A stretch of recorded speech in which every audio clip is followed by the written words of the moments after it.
राज और पूजा एक साथ पढ़ाई करते थे। वह दोनों एक अच्छे दोस्त थे। राज मध्यवर्गीय परिवार से था, लेकिन पूजा एक बहुत ज़्यादा अमीर घर की लड़की थी।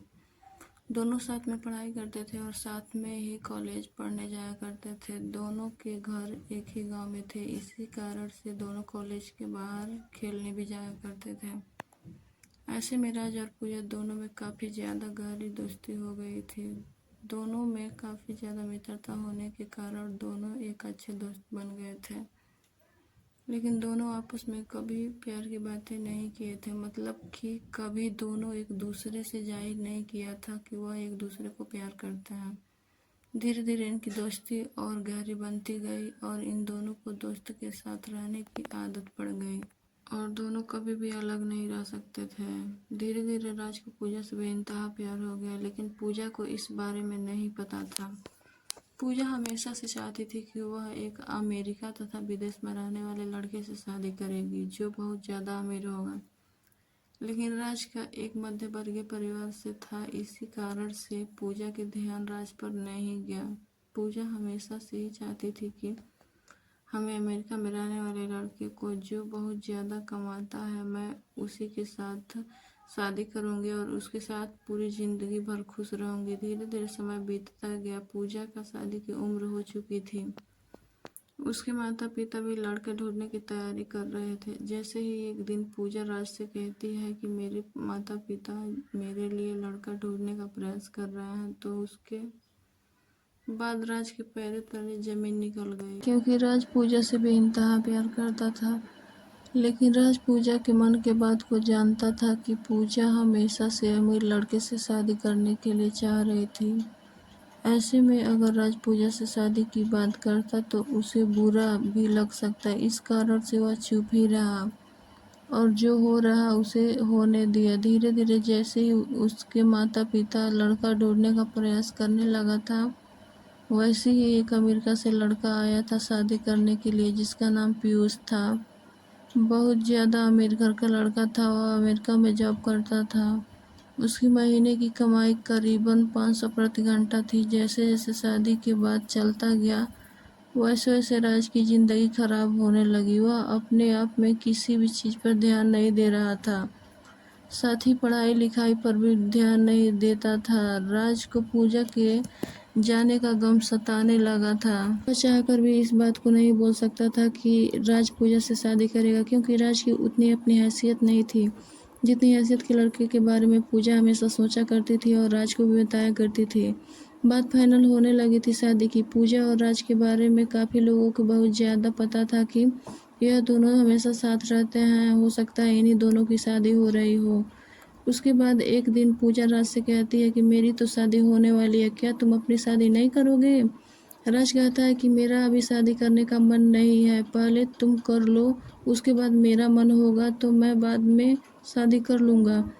वह दिन दूर नहीं था जब पूजा की शादी नज़दीक आ गई थी। जैसे जैसे पूजा की शादी नज़दीक आ रही थी, वैसे वैसे राज का जीना मुश्किल होने लगा था। वह अपने बारे में किसी से कुछ नहीं कहता था और लोगों को भी यह पता नहीं था कि राज पूजा से प्यार करता है। जैसे जैसे पूजा की शादी नज़दीक आ रही थी, वैसे वैसे राज की ज़िंदगी बर्बाद हो रही थी।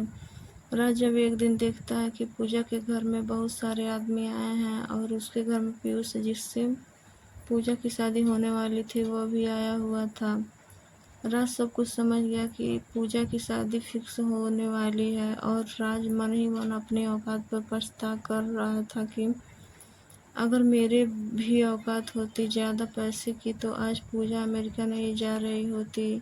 जैसे ही पूजा की शादी फिक्स होती है, उसी दिन रात में राज रात भर नहीं सोया था। रात भर अपने बिस्तर पर रो रो कर अपने प्यार को याद कर रहा था। राज सोच रहा था कि मैंने प्यार भी किया तो ऐसे किया कि उसे बता भी नहीं सकता हूँ और ना ही उससे शादी कर सकता हूँ। उसके बाद फिर सुबह उठकर राज पूजा के घर चला जाता है, क्योंकि पूजा उसके घर आई थी राज को बुलाने के लिए।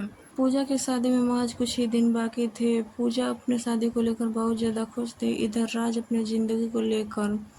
अब तो पूजा की शादी होने ही वाली थी। राज भी तैयारियों में बिजी था। पूजा राज को अपने साथ कहीं भी मार्केट लेकर जाती, तो कभी कपड़ा खरीदने के लिए, तो कभी दर्जी के यहाँ। राज बेचारा पूजा की शादी को लेकर बहुत ज़्यादा तैयारी कर रहा था। मन ही मन बहुत ज़्यादा उदास भी हो रहा था कि उसकी ज़िंदगी में से पूजा जाने वाली थी, लेकिन फिर भी वह किसी से कुछ भी नहीं कह रहा था और अपना काम सही से और सही समय पर कर रहा था। अब तो वह दिन भी आ गया जो पूजा की सगाई हो रही थी, फिर भी उसके एक ही दिन बाद पूजा की शादी भी थी। मेहमान लोग आ रहे थे, राज मेहमानों का खातिरदारी कर रहा था। अब तो बाराती भी आने वाले थे, पूजा भी पूरी तरह से तैयार हो चुकी थी। राज मेहमानों का खरीदारी अथवा सामान करने के लिए तत्पर खड़ा था। आपको बता दें कि दिल में इतना ज़्यादा दर्द होने की वजह के बावजूद भी अपने प्यार की कहानी किसी से नहीं बताया। अब तो पूजा की शादी भी हो गई थी, अब कुछ नहीं होने वाला था। इधर पीयूष और पूजा दोनों साथ में घूमने के लिए जाते हैं।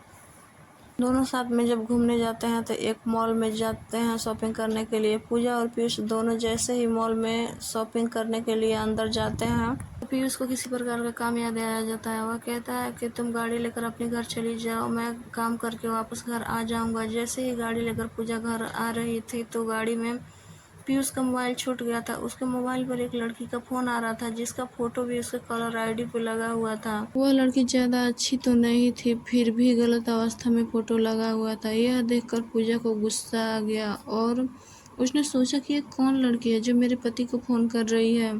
पूजा गुस्से से फ़ोन उठाती है। जैसे ही फ़ोन उठाती है, उधर से आवाज़ आता है, जानू तुम कहाँ हो? लग रहा है मुझे छोड़कर कहीं चले गए हो या तुम्हें कोई दूसरी मिल गई है। अब तो तुम मुझे फ़ोन भी नहीं करते हो। यह सुनकर पूजा बहुत ज़्यादा गुस्से में हो जाती है और फ़ोन काट देती है। जब वो फ़ोन काटती है तो उससे बहुत ज़्यादा गुस्सा आया रहता है। वो गाड़ी इधर उधर और बहुत ज़्यादा स्पीड में चलाती है। गाड़ी स्पीड चलाने के क्रम में उसके सामने एक बहुत बड़ी गाड़ी आती है और पूजा गाड़ी को कंट्रोल नहीं कर पाती है और उस गाड़ी में जाकर टक्कर मार देती है। पूजा जैसे ही गाड़ी में टक्कर मारती है, वो बेहोश हो जाती है। बहुत ज़्यादा हालात ख़राब हो गई थी। उसके दिमाग से बहुत ज़्यादा खून निकल रहा था, मतलब उसके सर में बहुत ज़्यादा चोट लगी हुई थी। जैसे ही ऐसी जानकारी पूजा के घर वालों तथा राज को मिलती है, वह तुरंत ही दौड़े दौड़े शहर आकर अपनी पूजा को हॉस्पिटल लेकर जाते हैं। हॉस्पिटल में जाने में पूजा की हालत बहुत ज़्यादा ख़राब हो जाती है, जिस कारण से उसके सर से खून भी निकल रहा था। यह देखकर राज को बहुत ज़्यादा फिक्र होने लगी थी, लेकिन फिर भी वह पूजा को संभाल कर हॉस्पिटल लेकर गए। हॉस्पिटल जाने के बाद डॉक्टर ने चेक करता है, कहता है कि इनके दिमाग में चोट आई है। पूजा की दिमागी हालत सही नहीं है, हो सकता है इन्हें अब कुछ याद भी ना आए और याद आने में कितना दिन लग जाए यह भी नहीं बता सकते हैं। उस समय अब तो पीयूष भी हॉस्पिटल आ चुका था। डॉक्टर की यह बातें सुनकर पीयूष कहता है कि अगर इसकी याददाश्त नहीं आएगी तो मैं इसे नहीं रखूँगा। अगर इसकी स्वास्थ्य ही नहीं सही रहेगी तो ये मेरे किस काम की आएगी। इससे बेहतर होगा कि मैं अपना दूसरा शादी कर लूँगा।